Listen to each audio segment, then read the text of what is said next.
Imagine o seguinte cenário: um país em colapso absoluto, hiperinflação que chegou a 130.000% ao ano, salário mínimo de US$ 5, quase 8 milhões de pessoas abandonando o território a pé.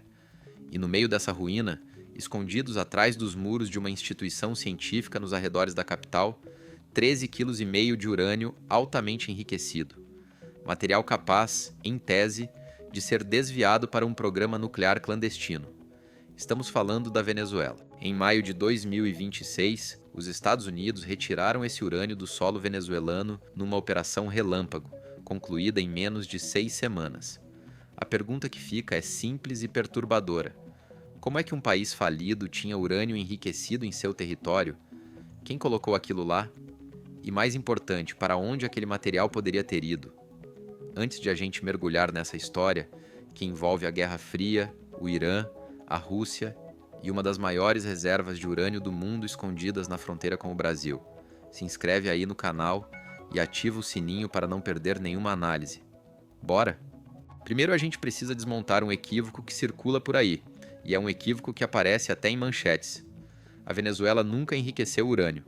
Isso é fundamental para entender essa história. Enriquecer urânio é uma das tecnologias mais complexas que existem. Exige centrifugadoras, exige engenheiros nucleares formados, exige décadas de pesquisa e bilhões de dólares investidos. A Venezuela nunca teve isso, nem na época do auge petroleiro, nem hoje. Então, de onde veio o urânio que estava lá? A resposta nos leva para 1956. Em plena Guerra Fria, durante o governo do ditador Marcos Pérez Jiménez, a Venezuela comprou um reator de pesquisa da General Electric dos Estados Unidos. Esse reator, batizado de RV-1, veio dentro de um programa chamado Átomos para a Paz, lançado pelo presidente americano Dwight Eisenhower. A ideia era espalhar tecnologia nuclear pacífica pelo mundo para tirá-la do monopólio militar.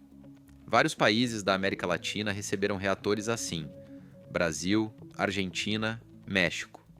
O reator venezuelano chegou ao país em 1956, atingiu criticidade em 1960 e operou por mais de 30 anos.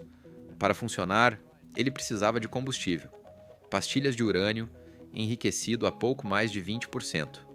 Esse combustível foi produzido nos Estados Unidos e enviado para a Venezuela.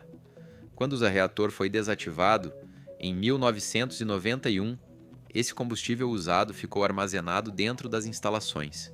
E ficou lá, por mais de 30 anos, esquecido, encaixado, silencioso, num cofre técnico, enquanto o país atravessava bonanças petroleiras, crises políticas, golpes, eleições, hiperinflação e colapso total.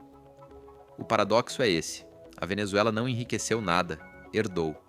Herdou de uma era em que ainda era considerada um dos países mais prósperos da América Latina, e ficou de posse de um material radioativo que, com o passar das décadas e com a chegada de líderes muito específicos ao poder, virou peça de um tabuleiro geopolítico bem mais complexo.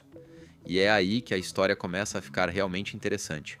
Vale a pena se debruçar sobre esse reator, porque ele conta uma história que muita gente esqueceu: a de que a América Latina também teve seu capítulo na era dourada da energia nuclear.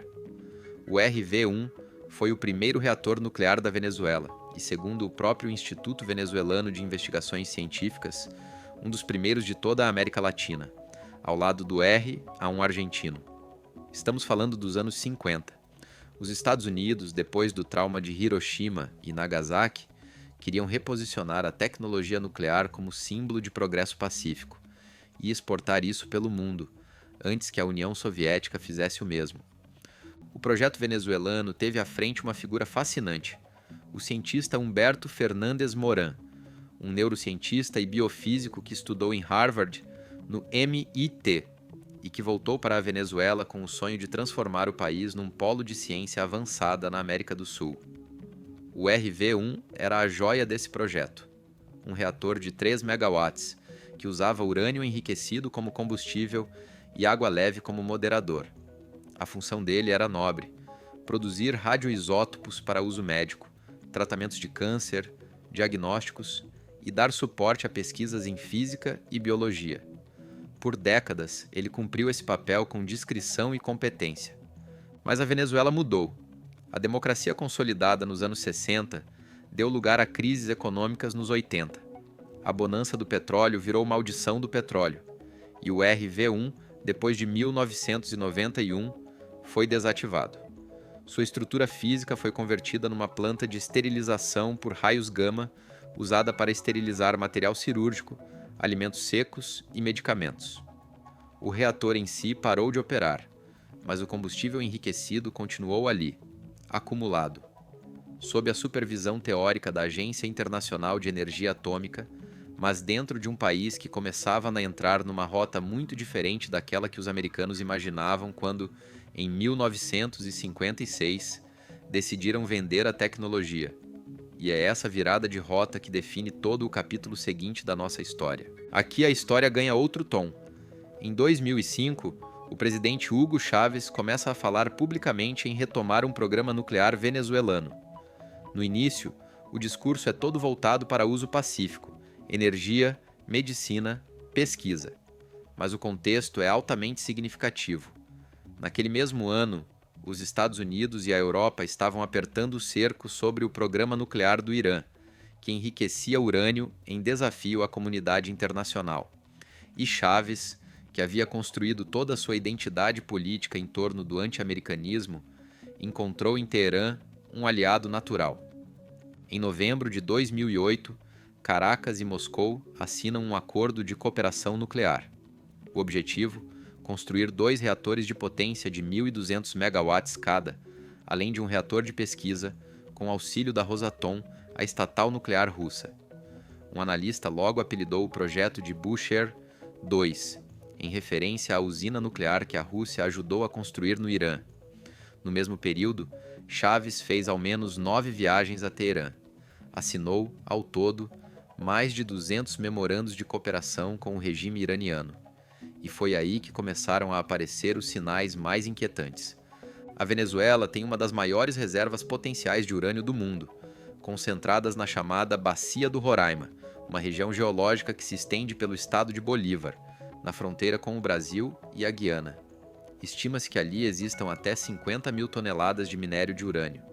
Em 2008, uma empresa estatal venezuelana, a CVG Minerven, assinou um contrato com uma empresa iraniana chamada Impasco, dando aos iranianos uma concessão para explorar ouro bem no coração dessa bacia. O detalhe é que aquela região também tem urânio, e havia, segundo investigações jornalísticas e relatórios de inteligência israelense, uma estrutura paralela operando ali. Uma fábrica de cimento que praticamente não produzia cimento. Uma fábrica de tratores que praticamente não produzia tratores. Testemunhas relatam que essas instalações serviam, na verdade, para processar minério vindo das minas e despachá-lo para o porto do Orinoco, de onde seguia em navios de bandeira iraniana até alto mar. Em 2009, um relatório vazado do governo de Israel à agência Associated Press afirmava categoricamente: a Venezuela e a Bolívia estavam fornecendo urânio ao programa nuclear iraniano. As autoridades venezuelanas negaram. Chávez, num momento de bom humor desafiador, chegou a perguntar em rede nacional para seu ministro de Minas: "E aí, como está indo o urânio para o Irã? Para a bomba atômica?" Era ironia, mas para muita gente que estuda a proliferação nuclear, era também uma confissão escancarada do clima da época. O que parou tudo isso? 3 fatores. Primeiro, o desastre de Fukushima, em 2011, esfriou o entusiasmo nuclear no mundo inteiro, e Chávez suspendeu os planos da usina russa. Segundo, a morte de Chávez em 2013. E terceiro, o mais decisivo, o colapso econômico. Sem dinheiro, sem técnicos, sem indústria, sem nada, a Venezuela perdeu qualquer capacidade material de levar um programa nuclear adiante. O sonho atômico bolivariano morreu nos escombros da própria revolução. Agora a gente chega na notícia que motivou este vídeo. Em 8 de maio de 2026, a NNSA, a Agência de Segurança Nuclear do Departamento de Energia americano, anunciou que havia removido 13,5 kg de urânio altamente enriquecido do reator RV-1. o material estava enriquecido um pouco acima de 20%, que é justamente o limite que separa o urânio levemente enriquecido do urânio altamente enriquecido. Não é nível de bomba, que exige cerca de 90%, mas é nível suficiente para preocupar e nível suficiente para, em mãos erradas, servir como matéria-prima de novos processos de enriquecimento. Por que essa operação aconteceu agora? Porque o cenário político da Venezuela mudou radicalmente. Em janeiro de 2026, o presidente Donald Trump autorizou uma operação militar que culminou na captura de Nicolás Maduro e de sua esposa, Cília Flores. Um governo de transição assumiu, liderado pela ex-vice-presidente Delcy Rodrigues. E dentro desse novo arranjo, Washington colocou em prática um plano de 3 fases para a Venezuela, desenhado pela administração Trump e pelo secretário de Estado Marco Rubio. A retirada do urânio é uma das peças dessa estratégia. Em fevereiro, o secretário de Energia americano, Chris Wright, visitou Caracas para preparar o terreno. Em abril, entre os dias 18 e 29, equipes técnicas dos Estados Unidos, do Reino Unido, da AIEA e do próprio Instituto Venezuelano de Investigações Científicas embalaram o material num container especial para combustível nuclear usado.